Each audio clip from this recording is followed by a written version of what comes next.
Namaskar, my name is Gajendra Das Sharma and you are watching Englit, and in this video we are going to explain the poem White Man's Burden by Rudyard Kipling। अगर historical background की बात करते हैं तो ये pome American people को address करते हुए लिखी गई थी जब यूएस नेवी ने स्पेनिश ईस्ट इंडीज़ या फिर जो बहुत सारे आइलैंड्स हैं साउथ चाइना सी में, उन आइलैंड्स में जितने फिलिपिनीज़ हैं उन पर अटैक किया था और उनको कॉन्कर किया था। अब ये एक अर्ज, एक रिक्वेस्ट, एक अपील थी उन सारे अमेरिकन से कि वो वहाँ पे जाएं और सर्व करें। जिस तरीके से रुडयार्ड किपलिंग को इंपीरियलिस्ट पोएट ही कहा जाता है क्योंकि he has always defended the white supremacy, he has always defended the colonisation, he has always defended the subjugation of the non-white races by the British। उसी सेंस में ये Americans को भी एक रिक्वेस्ट, एक अपील करके है कि आप लोग भी जाइए वहाँ उन फिलिपीनीज आइलैंड्स पर जा कर के और लोगों की सर्व करिए। मतलब एक तरीके से बड़ा पैराडॉक्सिकल है कि आप जिन लोगों को आपने कॉन्कर किया है, कब्जे में लिया है, अब आपकी एक मॉरल ड्यूटी बनती है वहाँ पर सर्व करना। हालांकि ऐसा कभी हुआ नहीं। जो कॉन्करर है तो कॉन्करर एट्रोसिटीज़ और डंडे के जोर पर ही वहाँ पे वो शासन करना चाहता है। लेकिन दुनिया के सामने एक इमेज प्रेजेंट की जाती है कि ये white people they are conquering the other white races, non white races only for their selfless interest. उनका कोई मतलब नहीं है, फिर भी वो कॉन्कर करे चले जा रहे हैं। मतलब नहीं है लेकिन कुछ भी सेल्फ वेस्टेड इंटरेस्ट कुछ नहीं है। लेकिन ब्रिटिश एम्पायर एक टाइम ऐसा था कि पूरी दुनिया पे राज करने की कोशिश कर रही थी, राज कर लिया था इनफैक्ट। लेकिन रुडयार्ड किपलिंग की माने तो वो अपने लिए नहीं कर रहे थे, वो उन लोगों के लिए उनको कॉन्कर कर रहे थे।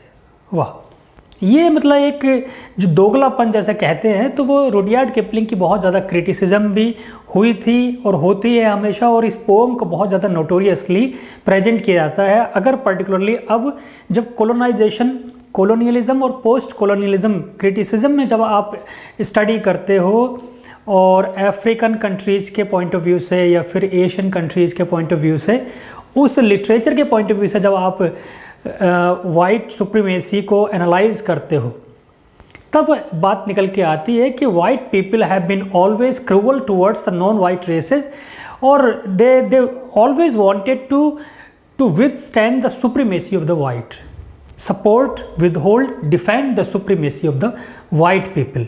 इस पोएम में भी आपको ऐसे ही लिखेगा, तो थोड़ा सा पहले देख लेते हैं इसके बारे में। Just like the title the white man's burden, the white man a white race, ये जनरली तो वाइट पीपल के लिए है, और पर्टिकुलर अगर केस मानते हैं तो American. The poem is addressed to American when in America और US navy conquered Philippines islands. जो वो साउथ चाइना सी में फिलिपीनीज आइलैंड्स को उन्होंने कॉन्कर किया था, डिबेट शुरू होती है कि whether American should go to rule these people, rule these non white people और नॉट। तो यहाँ पे ये पोम के थ्रू वो ये कहना चाह रहा है कि you please grow up just like Britishers have done. There was a time when the sun of British empire never set. उसी तरीके से तुम्हें भी एक्सपेंशन और ये वाइट सुप्रीमेसी को आपको लीड करना चाहिए। You are the white people and then you should also go to these islands to rule those non white people. उनके उद्धार के लिए ऐसा लग रहा है जैसे मतलब ऐसे प्रेजेंट किया गया है अपने आप को जैसे उनका भगवान ने एक उद्धार करने के लिए जन्म दिया हुआ है कि जाओ और तुम जितनी भी नॉन वाइट रेसेज हैं जो कि बार्बरस हैं, सुपरस्टिशियस हैं, अनपढ़ हैं, अनसिविलाइज्ड हैं, ये हैं वो हैं, उनका तुम्हें बेड़ा पार लगाना है। ऐसे ये इस पोम में प्रेजेंट करा गया है। तो उन अमेरिकन्स को एक अर्ज, एक अपील है कि you go to these islands which you have conquered and educate the people of those islands, the non white races, because this is your moral responsibility. ये जो बर्डन है ना, इस बर्डन को कैसे प्रेजेंट किया गया है? Moral responsibility. जब ये क्रिटिसिज्म स्टार्ट हुई ब्रिटिश एम्पायर की कि you people have done injustice to the mankind, injustice to the humanity, you rule the people by killing, by suppressing, by snatching the people of their own culture and their civilization। और अपनी culture, अपना religion थोपा उनके ऊपर, उन पर हज़ारों जुल्म किए आप लोगों ने और उनको मारा और रूल किया उनके ऊपर, उनकी अपनी जो संस्कृति थी उससे उनको डिप्राइव कर दिया। तो वो एक क्रिटिसिज्म का ये डिफेंस मैकेनिज्म है। एक ऐसा समझ लीजिए जैसे ब्रिटिश एम्पायर का ये स्पोक्स पर्सन है रुडयार्ड किपलिंग, और उसको जस्टिफाई किया जा रहा है। मतलब कॉलोनियलिज्म को जस्टिफाई करने के लिए नैरेटिव्स जो प्रोवाइड की जाती हैं, जो प्रेजेंट की जाती हैं, जो गढ़ी जाती हैं, वो नैरेटिव्स, वो उन नैरेटिव्स में एक ये बहुत इंपॉर्टेंट नैरेटिव ये है इस पोम के थ्रू। ये पोम बहुत ही ज़्यादा इंपॉर्टेंट रही है इस पॉइंट ऑफ व्यू से कि it presents a narrative to support defend the white supremacy over the non white races और to defend the concept of colonialism. Colonialism को जस्टिफाई कराना, कह रहा है भाई जो भी कर रहे हैं हम, रूल कर रहे हैं दूसरे लोगों पर, तो उनकी भलाई के लिए कर रहे हैं। अरे भाई नहीं चाहिए भलाई आपकी। We are happy with whatever we have, we are happy with our own culture, we are happy with our own civilisation, we are educated in our own way. Who the hell you are to come in our way and then tell us that this is how you can educate ourselves? Education का meaning आप बताओगे हमें, लेकिन unfortunately हुआ यही। अभी तक वही लोग, अभी जो फिजिकल कॉलोनियलिज्म नहीं है, कॉलोनाइजेशन नहीं है, लेकिन एक कल्चरल कॉलोनाइजेशन अभी भी है और वो लीड कर रहा है। किस तरीके से हम उस वाइट या फिर जो वेस्टर्न सिविलाइजेशन या वेस्टर्न कल्चर, उसके हम सबसर्विएंट हो चुके हैं। This is not denying the fact that we have become a slave to the white, particularly western civilisation. अभी फिजिकली नहीं है तो कल्चरली है। रूल वही लोग कर रहे हैं, हमारी मानसिकता पे रूल वही लोग कर रहे हैं। तो ये उस टाइम में एक डिफेंस मैकेनिज्म था। जो फिलीपीनीज आइलैंड्स थे साउथ चाइना सी में, वहाँ पर अमेरिकन्स ने अटैक किया, कॉन्कर किया, और अब बात आती है कि whether they should go to these islands to rule them and rule in their own way, क्या करना चाहिए। तो ये एक वकालत कर रहे हैं रुडयार्ड किपलिंग के, नहीं भाई जाना चाहिए तुम्हें, तुम्हारी मजबूरी है, मॉरल रिस्पॉन्सिबिलिटी है, the way we have done. अब इनको जाने के लिए कहने में अपने आप को जस्टिफाई कर रहा है कि हमने जिस तरीके से पूरी दुनिया पर राज किया, इनफैक्ट राज नहीं किया, हमारा तो मोटिव क्या था, उन सारे लोगों को एजुकेट करना जो अंधविश्वास से भरे हुए थे, जो सुपरस्टिशियस लोग थे, अनपढ़ लोग थे, अनसिविलाइज थे, इलिटरेट थे, उन सबको एक नई लाइट देना, उनकी लाइफ में एक लाइट प्रोवाइड करना, उनकी लाइफ में एक सिविलाइजेशन की लहर दौड़ाना। ये मतलब हमारा मिशन था। हमारा खुद पर्सनल कोई इंटरेस्ट नहीं था, हमारे पास तो ऑलरेडी बहुत था। अरे भाई बहुत था तो क्यों जा रहे थे, सब कुछ हर जगह से तुमने छीन लिया, खा लिया, लूट लिया। उसके बाद में अब ये कह रहे हैं कि ये वही बात है जैसे 100 चूहे खा करके बिल्ली हज को चली। तो अब इनको लग रहा है कि now it is British empire was on its wane, decline की तरफ थी। 20वीं सेंचुरी के स्टार्टिंग में ब्रिटिश एम्पायर पूरी तरीके से डिक्लाइन की स्टेज पर थी, डिक्लाइन हो चुकी थी वर्चुअली। वहाँ पर अब इनकी और ज़्यादा क्रिटिसिज्म ना हो, तो ये एक नैरेटिव थी। अगर टाइटल की बात करोगे तो title suggest it is the moral responsibility of the white people to educate the non-white races, as if the non-white races are always in the dark. They live in dark, they are superstitious, they are uncivilized, they are illiterate, they are this or that. ये जो हैं they are always, the white people or the western people have always presented themselves to be superior, educated, civilized or cultured, इस तरीके से। And then on the other hand, the African people or the Asian people, we have been always presented as illiterate, uncivilized, superstitious, barbarous, brutal, primitive, non-scientific temperament, इस तरीके से हमें हमेशा present किया गया था। By the end of 19th century and the turn of 20th century, the things went global. जब चीज़ें ग्लोबल हुई और लोग पढ़े लिखे गए, तो अफ्रीकन कंट्रीज से भी लोग निकल के आए जिन्होंने उन सेंटिमेंट्स को एक्सप्रेस करना शुरू किया। गुगी व थियोंगो या फिर चिनुआ अचीबी जैसे लोग बाहर आए और उन्होंने असलियत बताना शुरू करी कि किस तरीके से white man they simply had one thing in their mind, that is to uphold the supremacy of the white, और they had to develop their expansionist mission. उसकी खातिर उन्होंने कितनों को मारा, कितनों को, वो प्रीटेक्स्ट ये था, बहाना ये था कि हम आपको एजुकेट करने के लिए आए। ये वही बात हुई कि मैं आपके घर पे जाऊं, कब्जा करूं आपके और सारी प्रॉपर्टी छीन लूं, और अपना डिफेंस कैसे करूं कि नहीं आपके लिए, मैं अपने लिए नहीं कर रहा, ये मैं आपको एजुकेट करने आया हूं। आप अनपढ़ हो, गवार हो, ये हो वो हो, और मेरी मॉरल रिस्पॉन्सिबिलिटी आपको एजुकेट करना, आपका सब कुछ छीन करके मैं एजुकेट करूँगा। वाह, this is how British empire has run its mission. Anyway this poem suggest this. बाद में इस पोम की बहुत ज़्यादा क्रिटिसिज्म भी इसलिए हुई। As a response to the American take over of the Philippines after the Spanish American war. ये एक हिस्टोरिकल बैकग्राउंड है। ये इस पिक्चर में इसको लग रहा होगा जैसे कि ये जो वाइट मैन है, ये white man, these white men are taking the primitive, the non-white races on their shoulders in order to educate them. This is what they presented before the world about their atrocities, about their own atrocities which they did in these places. जिन लोगों पे जितना अत्याचार किया, उस अत्याचार को एक cover करने की बात है, डिफेंड करने की बात है।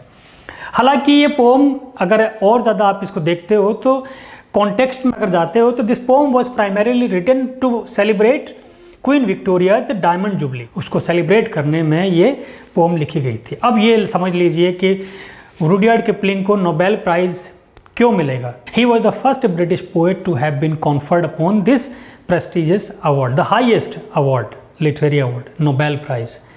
नोबेल प्राइज़ क्यों मिलेगा? जब सरकार की आप तारीफ़ें करोगे।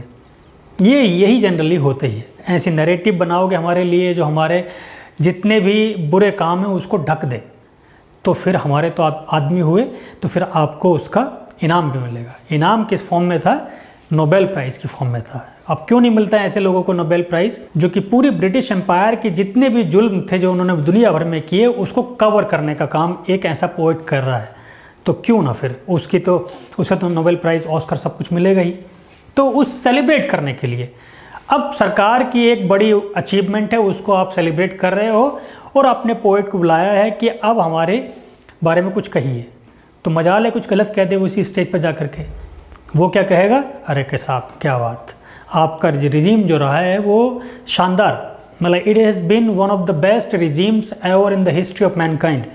जितने भी रूलर्स रहे हैं आपका रिजीम जो रहा है, वाह क्या बात। It has been the god himself who had ruled in your form.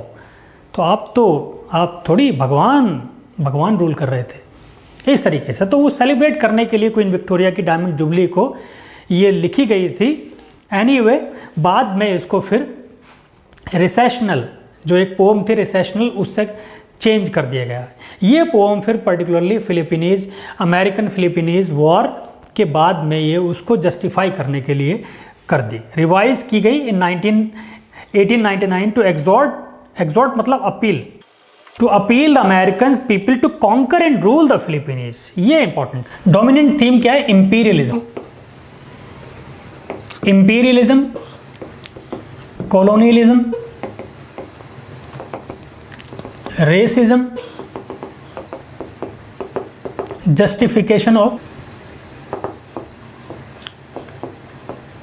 The white supremacy.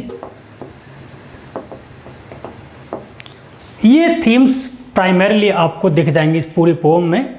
Racism, the poem has been criticized for its being racist. एक ये रेसिस्ट का अब को पोम में जब पढ़ोगे तो आपको पता चल जाएगा कि हमेशा वाइट मैन को सुपीरियर, सिविलाइज्ड और कल्चर्ड, एडवांस्ड उस तरीके से प्रेजेंट किया गया है। और जिन पे रूल करने के लिए कह रहा है उन लोगों को, यानी नॉन वाइट रेसेस, जितनी भी नॉन वाइट रेसेस हैं जो इन्होंने रूल किए और जो अब अमेरिकन्स ने, स्पेनिश पीपल, जो फिलीपीनीज पीपल हैं उनको जो जीता है, तो उन लोगों को कैसे प्रेजेंट किया गया है? अनपढ़, गवार, सुपरस्टिशियस, प्रिमिटिव, अनकल्चर्ड, अनसिविलाइज्ड। और इनकी ये मॉरल ड्यूटी है, मॉरल रिस्पॉन्सिबिलिटी है कि वहाँ पर जाएं और इन लोगों की सेवा करें और इनको educate, cultured, modern, scientific, advanced बनाएं। बहुत सारे एग्जाम्पल्स आएंगे जो इसमें रेसिज्म के बारे में बात करते हैं। फिर इंपीरियलिज्म, जस्टिफिकेशन ऑफ इंपीरियलिज्म। जो इंपीरियलिज्म है जो अब तक मतलब 16th सेंचुरी ऑनवर्ड्स, जब से ये एक्सपेंशनिस्ट मिशन शुरू हुआ, जो वो ब्रिटिश एम्पायर का जो बिगुल बजा और वो क्वीन विक्टोरिया के टाइम में जब ये जेनिथ पर था, अपने प्राइम पर था, तब तक उसके सारी जितने भी देशों में इन्होंने अपना जीत हासिल की और वहाँ के लोगों की बर्बाद कर दिया। इनफैक्ट पूरी की पूरी उनकी जो कल्चर थी वो बर्बाद कर दी, जो भी कुछ इम्पोर्टेंट था उसको छीन लिया। लेकिन उसको अब डिफेंड करना है दुनिया के सामने, क्योंकि अब क्या है, ग्लोबल फ्रेटर्निटी की बात होने वाली थी। फर्स्ट वर्ल्ड वॉर के बाद में फिर यही थी इंपीरियलिज्म कि सुपर पावर और super power will take care of the world. फिर ये जो फ्यूडल सिस्टम टाइप की थी ये ख़त्म होने वाली बात थी। अब बात आती है कि ग्लोबल फ्रेटर्निटी की बात है, तो ग्लोबल लेवल पर, ग्लोबल फोरम पर इनकी किरकिरी ना हो, इनकी बेइज्जती ना हो, और ये जो कॉलोनियलिज्म है उसको जस्टिफाई किया जा सके, ताकि सारे लोग जो इवन जो रूल्ड थे, जो कॉलोनाइज्ड थे, उनको भी समझ में आया कि हाँ ठीक ही थे यार ये लोग तो। और देखिए उसका फ़र्क भी कितना है, अभी तक फ़र्क है। वी आर फ्री डेमोक्रेसी, लेकिन अभी भी आपको लोग मिल जाएंगे, एक नहीं हज़ारों लोग मिल जाएंगे जो अंग्रेज़ों की तारीफ़ करते हुए नज़र आएंगे, उनके रूल की। उन्होंने जो बनाया कि जी अंग्रेज़ों को बनाई हुई बिल्डिंग है और ये पुल हैं और वो पुल हैं और कि ये तो अंग्रेज़ों ने बना दिए, तो वो उन्होंने अपने लिए बनाए थे, because they wanted to remain there forever and forever. तो जो अपने लिए बनाएगा वो कैसे बनाएगा, वो तो करप्शन तो होगा ही नहीं कुछ उसमें, वो तो सबसे ज़्यादा बेहतर तरीके से बनाएगा। दूसरा, पैसा किसका यूज़ हो रहा था, पैसा हमारे यूज़ हो रहा था, हमारे पैसे से बहुत अच्छा बना देना, तो ये कौन सी तारीफ़ की बात है। तो तब बनाया। अब हालांकि करप्शन है, that is another thing, but वो हमारा इंटरनल मैटर है, लेकिन उसको अभी भी लोग जस्टिफाई करते हुए नज़र आ जाएंगे। कॉलोनियलिज्म को भी जस्टिफाई करते हुए नज़र आ जाएंगे कि यार उनका रिजीम बढ़िया था, तो भैया जाओ फिर गुलाम बन जाओ दोबारा से, जब इतना बढ़िया था तो ये कल्चरल कॉलोनाइजेशन के उसमें हम रह रहे हैं। अभी भी हम बहुत सारी चीज़ों को, मतलब इंग्लिश बोलने वालों को अभी सुपीरियर माना जाता है। ये एक समाज का दोगलापन है कि अगर इंग्लिश में कोई बोल रहा है तो उसको मतलब ऐसा देखा जाता है कि he is a superior person, he is using a language, that's it, by the virtue of his speaking और her speaking in English does not suggest that he is superior और ही इज़ मोर पॉलिश्ड। ऐसा थोड़ी कि वो decent है, polished है, cultured है, ये है वो है, लैंग्वेज यूज कर रहा है, that's it. Using your own indigenous language makes you feel inferior. ये हमारा दोगलापन है। इसका मतलब क्या है कि we are living in that particular cultural colonisation. जो फिजिकल कॉलोनाइजेशन तो खत्म, लेकिन कल्चरल कॉलोनाइजेशन जो है वो अभी भी है। तो justification of the white supremacy, racism, imperialism, colonialism, ये कुछ थीम्स इस पोम में आपको बार बार दिखाई दे जाएंगे। पोम के स्टार्ट करते हैं। पहली लाइन जो है वो एक रिफ्रेन के फॉर्म में आपको दिखेगी। Refrain is a poetic device और what we can say literary device और फिगर ऑफ स्पीच, जहाँ पर एक सर्टेन लाइन, सर्टेन फ्रेज एक रेगुलर इंटरवल के बाद में रिपीट होती है, इम्फेसाइज करने के लिए, उस पॉइंट को इम्फेसाइज करने के लिए। हर स्टैंजा की पहली लाइन जो होगी वो यही होगी, और ये एक अपील है, और वो अपील बार बार इम्प्रेस की जाती है। उस हर स्टैंजा के पहले इसलिए रिपीट की गई है कि वो जो अपील है वो अपील कहीं छुप ना जाए। जो बात कहने से पहले वो अपील की जा रही है कि अरे भाई, take up the white man's burden, now you take this responsibility of educating the non-white races, now you take up the responsibility of educating the people, educating the non-white people। ये जो appeal है, ये appeal में कहीं कमी न रह जाए, इसलिए हर स्टैंजा के पहले ये यूज़ की गई है। So take up the white man's burden, ये बर्डन वही रिस्पॉन्सिबिलिटी है, मॉरल रिस्पॉन्सिबिलिटी। ये बड़ा डिफ़िकल्ट टास्क है कि हम अपने आप को बिल्कुल गुलाम बन करके वहाँ पे लेके जाएंगे। हम रूलर नहीं हैं, हम वहाँ पे गुलाम बन के जाएंगे, उनकी सेवा करने के लिए जा रहे हैं। तो वो सेवा भाव से आप उसको एक्सेप्ट करो जो आपने ये जीता है, ये जो वॉर जीता है, स्पेनिश अमेरिकन वॉर, तो इसमें उन फिलिपिनोज को जो तुमने जीता है उनकी सर्विस करने के लिए तुम्हें तैयार होना चाहिए। Now you have to exile, forced exile, और ये बहुत बड़ा काम आपके कंधों पर आने वाला है। रियलिटी क्या है कि अब तुमने जीत लिया, अब तुम लूटोगे, उन लोगों को लूटोगे, उनकी कल्चर को लूटोगे, उनकी कल्चर से डिप्राइव करोगे, उनके जितनी भी रिसोर्सेज हैं उनको एक्सप्लॉइट करोगे। वो लोग कुछ नहीं मानेंगे तो उनको मारोगे। मतलब you will do everything in order to uphold withhold your supremacy, किसी भी तरीके से। Even you will force your religion, you will force your culture, you will force your language, वो सब कुछ करोगे। लेकिन बहाना क्या बनाया जा रहा है कि ना हम ये कुछ करने थोड़ी जा रहे हैं, हम तो उन लोगों की सेवा करने के लिए जा रहे हैं। सेवादार हैं जी, हम तो रूलर थोड़ी हैं, सेवादार। Take up the white man's burden, send forth the best ye breed, ye means मतलब यू, ब्रीड मीन्स जो भी जनरेशन है, बेस्ट जनरेशन, ये यंग जनरेशन। किससे अपील है? अमेरिकन पीपल से। American, hey American, you just send your best people, best young men to these islands in order to serve the non-white people, in order to educate them, in order to provide them facilities, to serve in all respects. ये कहना चाहिए कि उनकी हम services मांग रहे हैं, उनको उधार मांग रहे हैं, उनकी ज़िंदगी उधार मांग रहे हैं दूसरों की सेवा करने के लिए. Send forth मतलब you please send. You agree to send your little ones, younger ones to serve the people. जो यंग मैन हैं, जो आर्मी में भर्ती हुए हैं, या जो लोग हैं एडमिनिस्ट्रेशन लेवल से लेकर के और आर्मी में जितने भी लोग हैं वो वहाँ पे भेजो उनको. सर्विस मतलब एक ह्यूमैनिटी को सर्व करने का मौका मिला है आपको. तो go forth, send forth the best you breed. जो भी मतलब जितने भी सबसे बेस्ट यंग मैन जो आपने पैदा किए हैं उनको वहाँ पे भेजने की बात है, भेजो. Go bind your sons to exile. Go bind मतलब क्या है कि जैसे फोर्स करना होता है और एक एक्सेप्ट करना इस चीज़ को. ये फोर्स एक तरह का फोर्स भी नहीं है कि अपने एक ड्यूटी में बांधना. बाइंड मतलब ऐसे जैसे रिस्पॉन्सिबिलिटी में अपने आप को बांधना या दूसरे को जिम्मेदारी देना, एक ट्रांसफर ऑफ रिस्पॉन्सिबिलिटी. तो go bind your sons to exile. और ये एग्जाइल कैसा होगा? ये एक तरीके का फोर्स्ड एग्जाइल होगा. You should remain prepared for this exile in order to serve the humanity. ये बहुत बड़ा काम मिला है आपको, भगवान ने दिया है, और इस काम के लिए आपको दूर जाना पड़ेगा, एग्जाइल करना पड़ेगा, अपनी धरती छोड़नी पड़ेगी, अपना ऐशो आराम छोड़ना पड़ेगा, अपनी पूरा जो सेटल्ड लाइफ है उसको छोड़ना पड़ेगा. तो बहुत आसान काम नहीं है. To serve your captives need. बड़ा ये पैराडॉक्सिकल है. Paradox is a kind of statement which looks irrelevant, which looks odd, irrational, लेकिन आप जब उसको एनालाइज करते हो यू फील इंपॉर्टेंट बात कही गई है उसमें. तो ये बड़ा पैराडॉक्सिकल है कि कॉन्ट्राडिक्टरी है कि आप ये कह रहे हो, कहने के नाम पे ये कह रहे हो, we have conquered the people but we are going not to rule them but to serve them. How come it is possible? कौन सा ऐसा हिस्ट्री में हुआ है कि जो इन्वेड किया आपने, वहाँ के लोगों की सर्विस की, वहाँ के लोगों की सेवा की, सिवाय लूटने के पाटने के कोई ऐसा काम कभी हुआ नहीं. पूरी हिस्ट्री इज एविडेंट. कोई विदेशी ताकत जो भी रही है उसने अगर कहीं इन्वेड किया है, कॉन्कर किया है, तो वो वहाँ पर रूल का बहाना लेकर के वहाँ की सब कुछ लुटाई ही की है. यहाँ पर भी वही है, लेकिन बहाना ये बनाया जाएगा कि नहीं, हम तो भाई सेवा करने के लिए जा रहे हैं. So to serve your captives need. Captive मतलब ये कौन है? वो नॉन वाइट पीपल. जो नॉन वाइट पीपल हैं यानी Filipinos.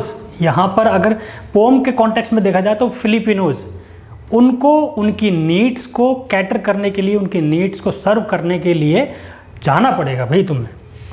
To wait in heavy harness, just like heavy harness. Harness जैसे घोड़े को तैयार करते हैं आप, पूरा उसकी काठी वाठी लगा करके, तो वो पूरी मतलब अपनी कमर कस लो, पूरी कमर कस लो, और you wait for your turn to serve these people. This is a God-given responsibility. This is one of the rarest of responsibility to serve the nation, to serve the country, to serve the humanity, to serve the mankind. ये बहुत हर किसी को नहीं मिलता है ऐसा सौभाग्य. बहुत प्रिविलेज्ड हो तुम लोग. तो you wait in the heavy harness, you wait preparing yourself completely. तन मन से तैयार रहिए, तन मन धन पूरे तीनों से तैयार रहिए उनकी सेवा करने के लिए. आपकी बारी आने वाली है. To wait in heavy harness on fluttered Fock.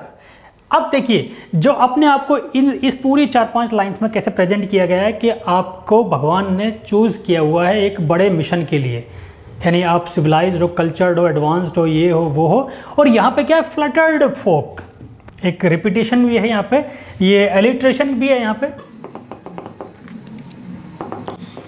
यानी कौन है ये लोग? फिलिपिनोज कौन है ये? These are wild people, these are barbarous people, they are uncivilised people, these are uncultured people. उनको जाकर के सिखाना है, उनको जाकर के कल्चर्ड बनाना है, उनको जाकर के रिलीजियस बनाना है, उनको जाकर के पूरा ट्रांसफॉर्म करना है उनकी लाइफ को हर तरीके से. तो ये बड़ी इंपॉर्टेंट ड्यूटी है. Fluttered folk. फ्लटर्ड जैसे आप कह सकते हो कि जिसकी लाइफ में ना राइम ना reason, no rhyme no reason, no melody no sequence, उस तरह की लाइफ, उस तरह के लोगों को, जंगली जो कि बिल्कुल इधर से उधर ऐसी बिना एम के भागते फिरते रहते हैं, तो उन जंगली ट्राइबल लोगों को जा कर के सिखाना है. Your new caught sullen people. Sullen angry, उनको कैसे प्रेजेंट किया जा रहा है कि these people are angry always, they are always ready to kill you.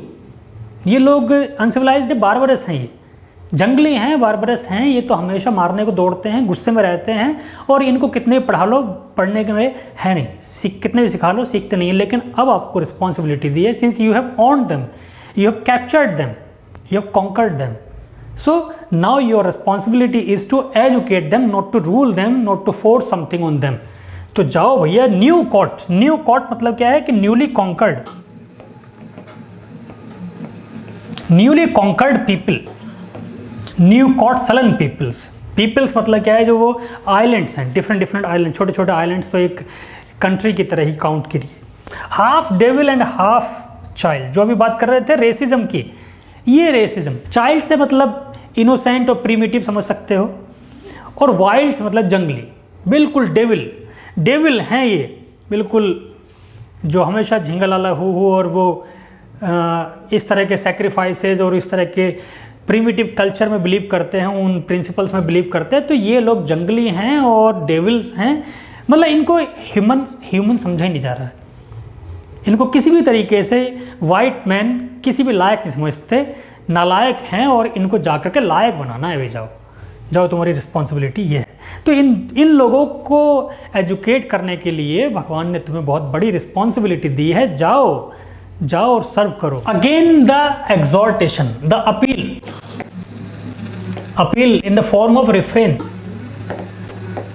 Take up the white man's burden. जो जाओ, जो वाइट मैन्स बर्डन, जो रिस्पॉन्सिबिलिटी दी है आपके कंधों पर, जाओ उसको एक्सेप्ट करो। In patience to avoid, don't remain, don't be impatient. You will have to show the example of infinite patience, because you are not going to deal with the civilized people. You are going to deal with the primitive people. You are going to deal with the illiterate people. You are going to deal with the uncivilized people. You are going to deal with the sullen people. You are going to deal with the wild people. तो उनको सिखाने में आपको बहुत patience रखना पड़ेगा भाई, ये भी समझ लीजिए। मतलब ये गाइडलाइंस मैं दे रहा हूँ, ऐसा नहीं कि जाके वहाँ पे आप थोड़े इम्पेशेंट होकर के भागाओ ना।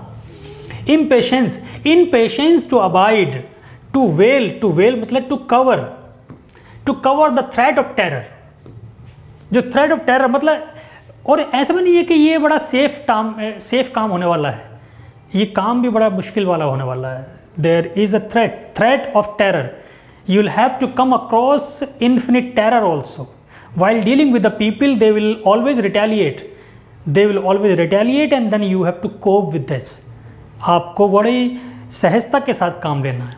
वो मारने दौड़ेंगे आपको क्योंकि जंगली हैं, लेकिन आप सभ्य हो तो आपको वो सभ्यता का एग्जाम्पल बन करके वहाँ पे खड़े रहना है। बिल्कुल इसी तरह से to veil the threat of terror and to check मतलब टू रेस्ट्रेन, रोकना है। किसको रोकना है? The show of pride. और you don't have to prove और to proclaim you are ruler. ऐसा कभी महसूस ना, बिल्कुल नहीं। ऐसा घमंड नहीं दिखाना किसी को कि हम रूलर हैं। We are the ruler and you are the caught people, you are the colonize people, we are the colonizer, we are the master, you are the servant. You will have to abide all the rules and regulations laid down by us. We are the law maker and then you are the follower. If you don't follow us, if you don't be obedient to us, we will kill you, will do everything to you। ना, ऐसा नहीं करना। किसी को लगना नहीं चाहिए कि आप लोग बहुत ज़्यादा बदतमीजी से बात करते हो, घमंड दिखाते हो इस अपनी कॉन्कर का, अपनी विक्ट्री का, कॉन्क्वेस्ट का, अपनी विक्ट्री का। बिल्कुल भी नहीं। आपको बिल्कुल नॉर्मल सा रहना है। ये एक ऐसा नैरेटिव बनाया गया कि भाई जितने वाइट पीपल थे, जब उन्होंने जहाँ पर भी रूल किया, तो ये हमेशा बड़े ही सहजता के साथ रहे, हमेशा बहुत ही शालीनता के साथ रहे। वो जो जनरल डायर जिसने हज़ारों लोगों पे गोली चलवा दी, वो बहुत ही सज्जन, बहुत ही शांत स्वभाव का आदमी था और बहुत ही एक एंजल, भगवान का दूत था वो। बस उस प्यार में उसने हज़ारों लोगों को मरवा दिया, बस प्यार में। गुस्सा तो आया नहीं उसको, गुस्सा आता तो लाखों मरवाता वो तो बहुत जेंटल आदमी था जिसने सिर्फ हज़ारों लोगों को मरवाया। गुस्से वाला नहीं था, गुस्सा दिखाने नहीं है आपको, आप तो बड़े भगवान के भैया हो। तो to check the show of pride, आपको you don't have to show the pride ना। By open speech and simple. Open speech मतलब आपकी लैंग्वेज, आपकी जो कम्युनिकेशन होना चाहिए वो कैसा होना चाहिए? बिल्कुल ओपन माइंडेड होना चाहिए। आपकी लैंग्वेज इतनी सिंपल होनी चाहिए जितनी की हो सकती है, ताकि आपको ज़्यादा समझा जाए। Because you are dealing with those people who may not understand you, you have to modify your speech such a way that you can understand them, they can understand you. आपको अपनी लैंग्वेज को complicate नहीं रखना, बहुत ज़्यादा simplify अपनी language को बनाना है आपको। तो ओपन स्पीच और ओपननेस होना चाहिए, मतलब you should be open to understand all the people. ऐसा नहीं कि एक वन वे कम्युनिकेशन ही रह जाए। You are not ready to understand them, you are not ready to listen to them ना। कम्युनिकेशन प्रॉपर होना चाहिए, पेशेंस रखना है, उनको समझने की कोशिश करनी है, अपनी लैंग्वेज को इतना सहज बनाना है कि समझ पाओ उनको। तो क्योंकि बड़े क्रूड लोग हैं, बड़े जंगली लोग हैं, वाहियात लोग हैं, तो उनसे भैया बच करके रहना है। एन 100 टाइम्स मेड प्लेन, मतलब वो जो लैंग्वेज है, language you will have to modify the language such a way that all the complexity of this language is drained. सारी लैंग्वेज की कॉम्प्लेक्सिटी हटा दी जाए, बिल्कुल सिंपल लेमन लैंग्वेज में आपको बात करनी है।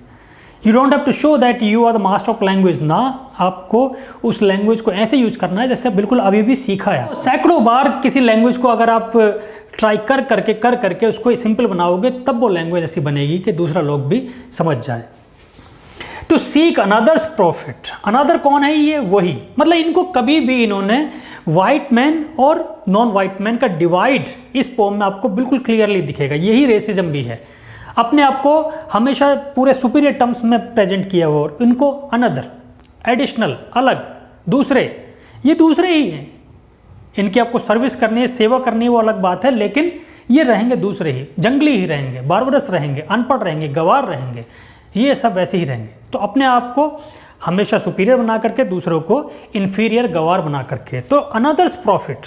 और ये मतलब ये बहाना देखिए कि हमें जाना है, उनकी खातिर जाना है, उनके फ़ायदे के लिए हमें जाना है वहाँ पे, अपने लिए नहीं। कोई फ़ायदा नहीं है तुम्हारा ना, उनके फ़ायदे के लिए। तो अनदर जो है वो non white. And work another's gain, उसी दूसरे आदमी के गेन के लिए, दूसरे लोगों के फ़ायदे के लिए, दूसरे लोगों के प्रॉफिट के लिए आपको जहाँ जा कर के रहना है, वहाँ पे अपनी पूरी लाइफ को डेडिकेट कर देना है। जाओ। Then take up the white man's burden, again that refrain, again that appeal to go the savage wars of peace. अब ये बड़ा इंपॉर्टेंट रहेगा, सैवेज वॉर्स ऑफ पीस। ये हमेशा से ही पैराडॉक्सिकल रहता है कि we wage war in order to restore peace. शांति बनाए रखने के लिए या कायम करने के लिए हम लड़ाई लड़ते हैं। वाह, ये कितना मतलब दुनिया का दोगलापन हमेशा से ही रहा है। हम शांति बनाए रखने के लिए, बनाने के लिए लड़ाइयाँ लड़ते हैं। हिंसा से हम अहिंसा को रिस्टोर करने की कोशिश करते रहते हैं। टेरर से, वायलेंट तरीके से हम नॉन वायलेंस को रिस्टोर करने की कोशिश करते हैं, पीस को रिस्टोर करने की। तो the savage wars, because we are dealing with the savage, we are dealing, ये सैवेज वॉर इसलिए नहीं है कि वो बड़ी इसमें खून खराबा होगा, ये सैवेज इसलिए कि we are dealing with the savage people, we are dealing with the wild people. जंगली लोगों से हमारा मुकाबला होने वाला है। तो ये जो लड़ाई है, लड़ाई, ये वॉर है, इट इज़ अ वॉर। और इस वॉर में बहुत ज़्यादा पेशेंस रखने की ज़रूरत है, और ये शांति बनाए रखने की ज़रूरत है भैया। The savage war of peace fill full the mouth of famine, they are famine ridden people. Famine मतलब भूखमरी जैसे, they are famine ridden people, you will have to fill their stomach. भूखे हैं वो, गरीब हैं, कुछ नहीं मिला, they have always lived in limitations, lack, उस लैक को पूरा करना है, बड़ी इंपॉर्टेंट जिम्मेदारी है आपकी। And bid the sickness cease, sickness मतलब क्या है? In order to provide the medical facilities, जितनी भी बीमारी है, बीमारी को रोकना है। सीज मतलब स्टॉप, वो सिकनेस जो है उस सिकनेस को खत्म करना। इतना आसान थोड़ी होता है इंपीरियलिस्ट होना। And when your goal is nearest the end for others sought, other sought मतलब क्या है? ये this is the purpose, aim, and क्या है इसमें? Aim that all this people have always sought. हर कोई आदमी क्या सोचता है कि हमारा जो पर्पज़ है वो अपने आप को सिविलाइज करना, अपने आप को एजुकेट करना, अपनी बीमारियों को हटाना, अपने बच्चों को अच्छी एजुकेशन देना, एक बेहतर लाइफ जीना, सिविलाइज्ड बनना, ये सब। तो ये कौन उनकी लाइफ में ऐसे नहीं आने वाले, ये सारी चीज़ें आप लेकर आओगे, आपको जिम्मेदारी है। Watch sloth and the heathen folly. अब ये देखिए दो टर्म्स में पर्सोनिफाई कर दिया है इन लोगों को। दे आर स्लोथ, स्लोथ मतलब lazy, these are lazy people, these are folly, folly मतलब फुलिश, स्लोथ मतलब लेजी, लेजीनेस को पर्सोनिफाई कर दिया है कि ये these are not the people, they are the laziness incarnate, they are not the foolish people, they are the foolishness incarnate. Foolishness की प्रतिमूर्ति हैं ये, इनके अंदर बेवकूफ़ी थोड़ी है, पूरी बेवकूफ़ी ने जन्म लिया है इनकी फॉर्म में, इनके अंदर आलस थोड़ी है, आलस ने इनके अंदर जन्म लिया है इनकी फॉर्म में। तो इन लोगों को आपको एक्टिव बनाना है। Watch, sloth and heathen, heathen होता ना बिल्कुल प्रिमिटिव, वो लोग हैं। Bring all your hopes to nought, और ऐसा होगा कि when your purpose is about to be accomplished, in the end you will come to know that you don't get any recognition, you don't get any acknowledgement।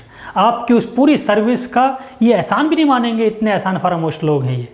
लेकिन कोई बात नहीं, क्योंकि आप तो सेल्फलेस होकर के जा रहे हो ना, you don't have any self to realise, आपका कोई मतलब तो है नहीं जो रियलाइज करने के लिए जा रहे हो, तो उसकी उम्मीद भी मत करना। This is going to happen, क्योंकि अभी भी इसको लग रहा है कि कितना भी पढ़ा लिखना है इनको लोगों को, कितना भी कल्चर्ड बना लेना, गवार रहेंगे ये, और बाद में ये आपको एहसान का थैंक यू भी नहीं बोलेंगे। कह रहा है कि आपको थैंक यू भी सुनने के लिए नहीं मिलेगा, लेकिन फिर भी आपको जाना है बिना उस थैंक यू। थैंकलेस जॉब है ये, this is completely a thankless job. So bring all your hopes to nought, nought क्या होता है? Nothing, zero. आपने क्रिकेट में ये सुना होगा nought, Sachin Tendulkar gone for nought, zero पे आउट हो गए। Take up the white man's burden again that appeal to go to those islands in order to serve this people, no tawdry rule of kings. अब ये compare कर रहा है इस imperialist के काम को, रिजीम को, उन किंग्स जो फ्यूडल सिस्टम था, वो जो मोनार्की वाला सिस्टम था, मोनार्की के रिजीम से, कि वो रिजीम मोनार्की वाला रिजीम नहीं होगा आपका। आपका कैसा होगा? एक सेवक वाला। आपका जो रूल होगा वो रूल करने वाला नहीं होगा, आपका जो रूल होगा वो सेवा करने वाला होगा। So your regime can not be called the tawdry rule of king. Tawdry मतलब unpleasant, unpleasant rule of kings. Your rule, your regime will not be as unpleasant as the rule of kings. वो monarchy वाला system नहीं है कि राजा और सारे लोग नौकर ना, इनफैक्ट तुम नौकर बन के जाओगे और वो उनकी सेवा करने के लिए जाओगे।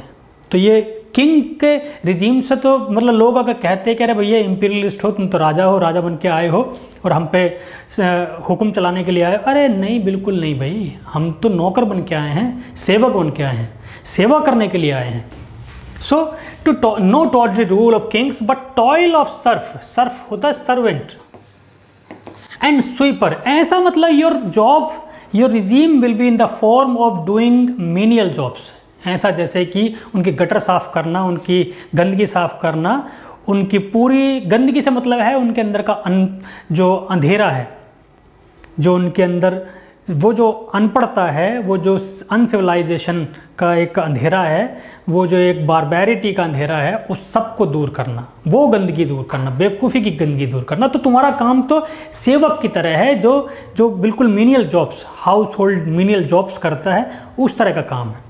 उनकी लाइफ से पूरी तरीके से, हर तरीके से वो जो कमी है, कमी को निपटाना, ना कि रूल करना, राजाओं की तरह रूल करना नहीं। राजा वाला छोड़ दो, तुम राजा हो कहने के लिए, लेकिन जा कैसे रहे हो? इनको नौकर बनकर, सर्वेंट बन करके, ऐसा जॉब होगा। तो ये भैया बड़ा डिफ़िकल्ट काम रहा है।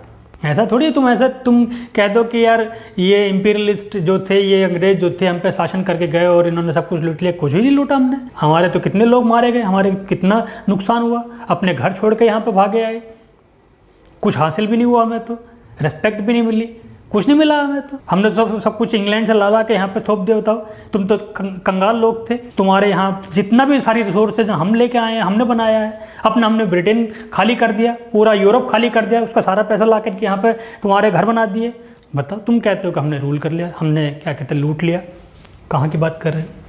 But toil of serf and sweeper, the tale of common things. ये क्या कॉमन थिंग्स मतलब जो छोटे छोटे रोज़मर्रा के काम होते हैं, वो काम करने के लिए जा रहे हैं हम, तो उनकी सेवा करने के लिए जा रहे हैं, रूल करने के लिए थोड़ी। द पोर्ट्स यू शेल, ये means you shall not enter, the roads you shall not tread, और in fact you will build ports, you will build roads. लेकिन आप खुद के लिए चलने की थोड़ी रोड बनाएंगे, रोड बनानी है तुम्हें वहाँ पे जा करके, क्योंकि वहाँ पे रोड्स नहीं हैं। पोर्ट्स बनाने हैं, वहाँ पे पोर्ट्स भी नहीं है। पोर्ट्स और रोड्स बनाने का मतलब क्या है? कम्युनिकेशन डेवलप करना है। उनको मेन स्ट्रीम से जोड़ना है। रोड्स और पोर्ट का सिंबॉलिक मीनिंग ये क्या होता है कि मुख्य धारा जो मेन स्ट्रीम है उससे जोड़ना।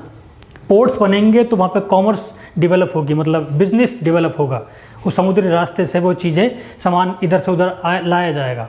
रोड्स बनेंगे तो वो यहाँ से वहाँ घर से निकलेंगे, अपने जो 4 दीवारी के कुएं के मेंढक बने हुए हैं तो वो घर से बाहर निकलेंगे, दुनिया को जानेंगे। लेकिन वो रोड से बनाओगे उनके लिए, तुम खुद नहीं चलोगे, तुम तो जंगल में चलोगे, रोड बना करके भी जंगल के रास्ते से जाओगे। पोर्ट्स बनाओगे तो पोर्ट्स बना करके भी तुम तैरते हुए जाओगे। तो ये दूसरों के लिए करना है तुम्हें। Whatever you build in those countries which you rule, which you have conquered, वो अपने लिए थोड़ी यूज़ करने के लिए। बताओ तो हमारे लोग गलत थोड़ी कहते हैं कि अंग्रेज बना के गए इतनी बड़ी बिल्डिंग, उन्होंने तो यूज ही नहीं करी। वो तो बिल्डिंग उन्होंने बस छोड़ दी, बना के छोड़ दी थी कि जब हम जाएंगे तब तुम यहाँ पे पहली बार इसका गृह प्रवेश करना और उसको यूज करना। तब तक हम बिल्कुल बाहर ही रहेंगे, चौपाल त्रिपाल डाल करके हम बाहर रहेंगे, लेकिन हमने बिल्डिंग बनाई है तुम्हारे लोगों के लिए कि जब हम यहाँ से जाएंगे तब तुम यहाँ पे गृह प्रवेश कराना, पूजा पाठ करवाना और तब एंटर होना। बताओ, तुम कहते हो कि हमने सारे पूरी लैंड्स हड़प ली और पैसा हड़प लिया, कैसी बात करते हो। The roads you shall not enter, go make them with all your living. अरे भैया तुम्हारी लाइफ, मतलब you completely devote your life for their sake, for their benefit, for their welfare. उन लोगों के लिए अपने आप को निछावर करने का टाइम है, कर दो। And mark them with your dead. Dead मतलब क्या है कि you die for them, you don't become afraid of dying। in fact आपको मरना भी पड़े तो तैयार रहिए। और this is what the people, the imperialist people have done.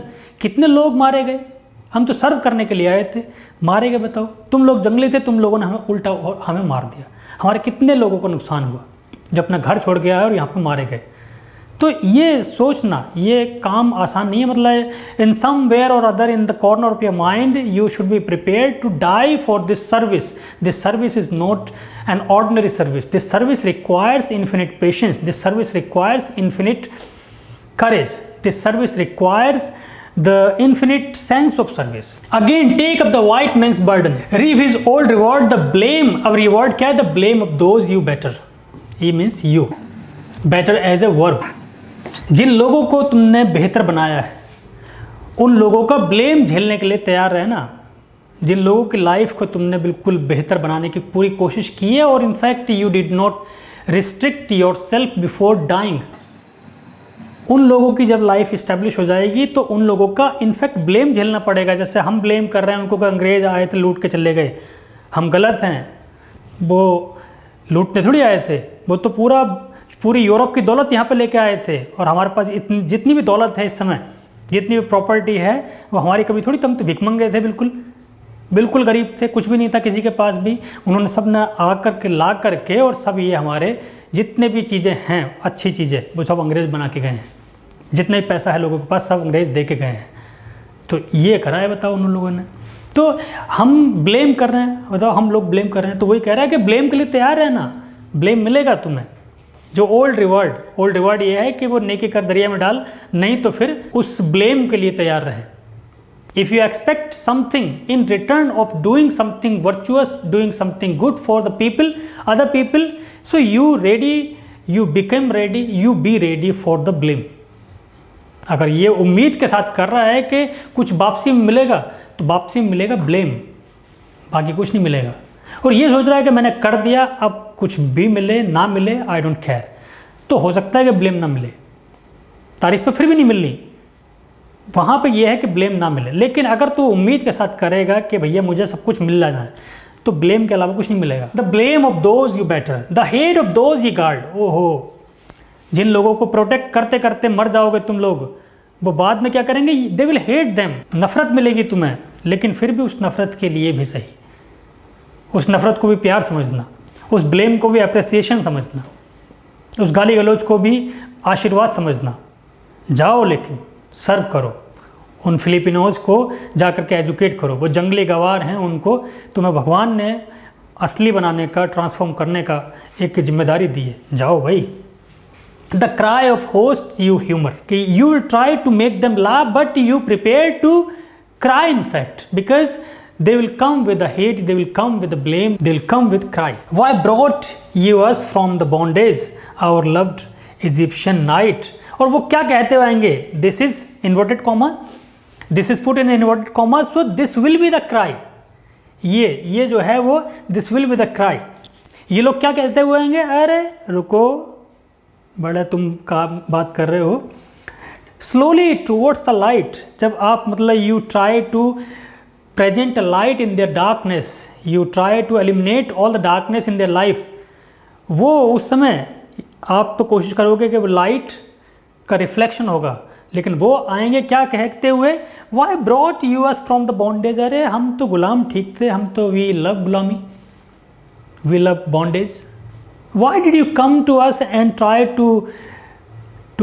To take us out of this bondage. हम जंगली हैं, जंगली रहेंगे, प्रिमिटिव है, प्रिमिटिव रहेंगे, अनपढ़ हैं, अनपढ़ ही रहेंगे, गवार हैं, गवार ही रहेंगे, तुम क्यों हमें एजुकेट करने की कोशिश कर रहे हो। ये ब्लेम मिलेगा, लेकिन फिर भी तैयार रहना है, कोई बात नहीं। Our loved Egyptian night, Egyptian night एक एल्यूजन है कि वो Egyptian people before the night before they were conquered they did not do anything, they remained idle. वो इजिप्शियंस जब उनको पता था कि अगली सुबह उनको कोई कब्जे करने के लिए आ रहा है, कोई अटैक करने के लिए आ रहा है, तो as a matter of fact they should have prepared, लेकिन उन्होंने क्या किया, यार पड़े रहो, कब्जा करने आ ही तो रहा है, आने दो। तो we love this darkness, we don't want to come out of this darkness, because darkness से लाइट पे जाने के ऊपर आपको आंखें खोलनी पड़ती हैं, देखने चीज़ों को देखना पड़ता है, इंस्पायर होना पड़ता है, इनकरेज होना पड़ता है, जो कि हम नहीं चाहते। हम तो बिल्कुल प्रिमिटिव हैं, तो प्रिमिटिव रहेंगे, हमें सिविलाइजेशन क्या मतलब। We love darkness, we hate light, तो लाइट क्यों दिखा रहे हो, तो ये कहते वो नजर आएंगे। जब आप सब कुछ कर दोगे तो आपको ये मिलेगा कहने सुनने के लिए, कह रहे हमें क्यों, कि जब आप पूछोगे कि यार तुम्हें हम कोशिश करते रह गए तुम्हें समझाने की, सुधारने की, तो क्या मिलेगा जवाब, अरे भाई क्यों, हमने बुलाया था कि आओ हम अनपढ़ गवार हैं और हमें एजुकेट करो, ट्रांसफॉर्म करो और हमें सिविलाइज करो। हम तो ऐसे ही चाहते थे कि हम ऐसे ही रहें, अनसिविलाइज रहें, प्रिमिटिव रहें, अनकल्चर्ड रहें। तुम्हें पता नहीं क्या अंदर से एक इंस्पिरेशन आई कि यहाँ पे आएँ और एजुकेट करने की कोशिश करें। हम नहीं होने वाले एजुकेट, हम इसमें पसंद है, हमें यही लाइफ पसंद है। In the second last stanza, take up the white man's burden, again that refrain and appeal to the American people to go to the islands and serve the people out there. Ye dare not stoop और less, stoop मतलब अपने आप को denigrate करना। You don't try to lower your position, you don't try to denigrate your position, क्योंकि आपके पास ऐसे instances होंगे, ऐसा पूरा माहौल होगा जहाँ पे अपने जो स्टेटस है, स्टेटस से नीचे गिरने की मजबूरी होगी, लेकिन नहीं, आपको अपना जो स्टैंडर्ड है वो मेंटेन करना है। सामने वाला कितना ही आपको अनपढ़ तरीके से बिहेव करे, कितना भी अनसिविलाइज तरीके से बिहेव करे, कितना भी एहसान फरामोशी दिखाए, कितना भी ब्लेम करे, कितना भी उल्टी सीधी कहे, कितना भी क्राई ह्यू सब कुछ दिखाए, लेकिन आपको अपना पेशेंस का लेवल नहीं खोना, नहीं गिराना है। You are a gentleman breed, you are the chosen one, you are the supreme creation, you are the white. The burden is not simply because you have been given responsibility, you are white though by the virtue of your being white, by the virtue of your whiteness you have been given this life, you dare not stoop, stoop मतलब झुकना, किसी भी तरीके से झुकना नहीं है, अपनी पोजीशन नहीं गिरानी, और less not call too loud on freedom. British colonialism के टाइम में भी कुछ ऐसे थिंकर्स थे जो कि ब्रिटिश पॉलिसी के अगेंस्ट थे, मतलब they did not like the British empire to go and invade the countries and rule them. उनको लग रहा था कि यार this is against the humanity, why we should go to, why should invade the people and then force our culture upon them and snatch their local culture and force something some alien culture on the name, on the pretext of educating them. ये कहाँ तक justified है? सब लोगों पे अपना धर्म थोपना, सब लोगों पे अपनी कल्चर थोपना, सिर्फ उनको ट्रांसफॉर्म करने के बहाने की खातिर, उनको सिविलाइज बनाने की खातिर। अब सिविलाइजेशन की डेफिनेशन किसने बनाई है? तो कुछ लोग उस ब्रिटिश पॉलिसी के अगेंस्ट थे उनके टाइम में भी। अब इनको यह लग रहा है कि यार तुम्हें, मैं हो सकता है कि साइकोफेंट लगूं, मैं इतनी देर से कह रहा हूं कि जाओ वहां पे सर्व करो लोगों की, तो तुम्हें हो सकता है कुछ लोगों को लगे कह रहे भाई इन लोगों की फ्रीडम की तो बात है, why we should not raise our voice to proclaim their freedom. इन लोगों को फ्री करो यार, तो फ्रीडम की बात ही नहीं करनी, ना अपनी फ्रीडम की ना उनकी फ्रीडम की। अपनी कैसे कह रहे हमें भी फ्री करो, हमें अपने घर छोड़ के आए पड़े, अपनी लाइफ लग्जूरियस लाइफ छोड़ के आए हैं और यहाँ पे आके हमें बांध दिया और सर्व करने के लिए मजबूर करा जा रहा है। तो we are always feel like being bonded slave. तो हमें भी आज़ाद करो और आज़ादी इनकी भी हो सकती है। दूसरे एंगल से दो इंटरप्रिटेशन इसकी हो सकती है। Don't not call too loud on freedom, ना फ्रीडम की बात ही नहीं करनी। तो फ्रीडम का तो क्वेश्चन तब आएगा जब हम उसको गुलामी समझेंगे। हम उनको गुलाम बनाने की थोड़ी गए हैं, गुलामी की तरफ अगर बात करेंगे तब फ्रीडम का क्वेश्चन आएगा। हम तो गुलाम थोड़ी बना रहे हैं, हम तो मालिकों की तरह ट्रीट कर रहे हैं भाई, उनको हम सेवा करने की गए हैं। और अपनी फ्रीडम की, अरे भाई एक बहुत बड़ा भगवान की नज़रों में अपने आप को सुपीरियर बनाना, और जब रिस्पॉन्सिबिलिटी है तो उसको निभाना ये कोई आसान काम नहीं होता, उसमें अपना बहुत सेक्रीफाइस करना होता है। So you sacrifice your that liberty, the so called liberty for which you are proclaiming. तो नहीं, बात ही नहीं करनी फ्रीडम की। टू क्लॉक मतलब क्या है? To hide your weariness. ये ऐसा होगा कि जब अब थक जाओगे तो हो सकता है उस थकान को कवर करने के लिए, अब थकान ये तो नहीं कहोगे कि यार we have got tired and then we want freedom, we want to return to our home, we want to return to our family and we want to live the life that we were living before we came here. तो ये तो कह नहीं सकते क्योंकि खुद ही आपने ये चूज़ की है लाइफ। तो उस टायर्डनेस को छिपाने के लिए फ्रीडम का बहाना नहीं बनाना, बिल्कुल भी नहीं बनाना। Even though you feel tired, stick to your responsibility, adhere to the responsibility that you have undertaken। क्योंकि ये एक छोटा काम नहीं है, बहुत बड़ा काम है। थकान भी होगी, रास्ते डिफ़िकल्ट भी होंगे, एहसान के नाम पे एक थैंक यू भी नहीं मिलेगा, लोगों के ब्लेम मिलेंगे, गालियाँ मिलेंगी, सब कुछ मिलेगा, नफ़रत मिलेगी, लेकिन फिर भी आपको अपने उस जुनून को बनाए रखना, उस करेज को बनाए रखना है। आप कोई ऐसी मामूली रेस थोड़ी हो, you are the white race जो कि भगवान ने खुद बनाई है। टू क्लॉक योर वेरीनेस, उस थकान को, उस टायर्डनेस को छुपाने की कोशिश बिल्कुल नहीं करनी। By all you cry or whisper, by all you leave or do, बिल्कुल कुछ नहीं, ना रोना है, ना ही बात करनी है, ना ही आपस में कानाफूसी करनी है, बिल्कुल नहीं। मतलब you don't have to feel that you are being burdened. Burden तो है ही नहीं, बर्डन तो टाइटल के अलावा कुछ है ही नहीं। बर्डन क्या? Moral responsibility. ये बहुत बड़ा काम है, बहुत बड़ी जिम्मेदारी है। So by all you leave or do. The silent sullen peoples, ये वही sullen, again these people, the non white people have been called sullen people, angry, shall weigh your gods and you. क्योंकि ultimately weigh मतलब evaluate और जज। क्योंकि अगर ऐसा करते, if you show weakness, to be weak is miserable, doing or suffering, don't feel miserable, don't show that you are miserable, otherwise these people will evaluate your life, these people will judge you। आपको जज करेंगे, जज करके क्या कहेंगे? अरे बड़े ये भगवान के भैया बन के आए थे हमारे ऊपर राज करने के लिए, ये आए थे हमें सर्व करने के लिए, आए थे हमारी सेवा करने के लिए। बस हो गई सेवा, थक गए, बड़ी जल्दी थक गए, हमारी तो सेवा हुई भी नहीं, हमें तो लगा भी नहीं कोई हमारी सेवा कर रहा है, इतनी जल्दी थक गए। अरे तुम्हारे अंदर कुछ भी नहीं है, you are not mature, you are not strong with your firm belief, you don't have any firm belief. ना तो तुम्हारा रिलीजन, ना ही तुम्हारी कल्चर, वो जो स्टॉन्च एट्रीब्यूट्स होते हैं, वो स्ट्रॉन्ग एट्रीब्यूट्स होते हैं, वो तुम्हारे अंदर हैं ही नहीं। तो तुम्हें जज करेंगे कि हंसेंगे तुम्हारे ऊपर। So shall weigh your gods and you, आपके रिलीजन को भी और आपको भी, आपकी कल्चर को भी, आपको भी, आपकी पूरी पर्सनैलिटी को जज करेंगे, इवेल्यूट करेंगे कि ये आए थे हमारी सेवा करने के लिए, थक गए। तो ऐसा वीकनेस तो दिखानी नहीं है। To be weak is miserable, weakness show ही नहीं करनी है। You will always have to show your strong attributes to them, even though from your within you are tired, but वो टायर्डनेस दिखानी नहीं है बिल्कुल भी। उन लोगों को मौका नहीं देना कि आपको वो इवेल्युएट करें, जज करें। In the last stanza there is again the appeal to these American people और टू द पीपल और in order to defend the British supremacy, कि जाओ और इस रिस्पॉन्सिबिलिटी को अकम्प्लिश करो। Have done with the childish days, अब मतलब क्या है कि you come above, grow up of your all childish days. Childish मतलब क्या है कि जो वो silly experiences, If you feel impatient, if you feel for freedom, if you talk about freedom, if you talk about tiredness, if you talk about weakness, if you talk about coming back, ना, grow up. Grow करने का time है, अपने आप को ऊपर थोड़ा सा उठाने का टाइम है. जो पहले कह रहा था नीचे नहीं झुकाना, तो अब ऊपर उठाने का टाइम है. Have done with the childish days. वो जो चाइल्डिश डेज थे जहाँ पर इस तरह की चीज़ें आती हैं, तो अब तो मैच्योर होने का टाइम है.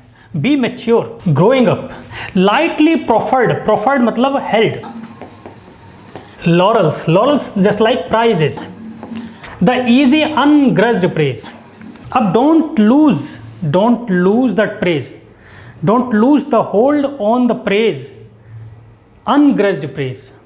क्योंकि if you expect the praise by these primitive people, if you expect the appreciation by these people, you are mistaken, because these people are not going to appreciate you in any way. Don't expect it.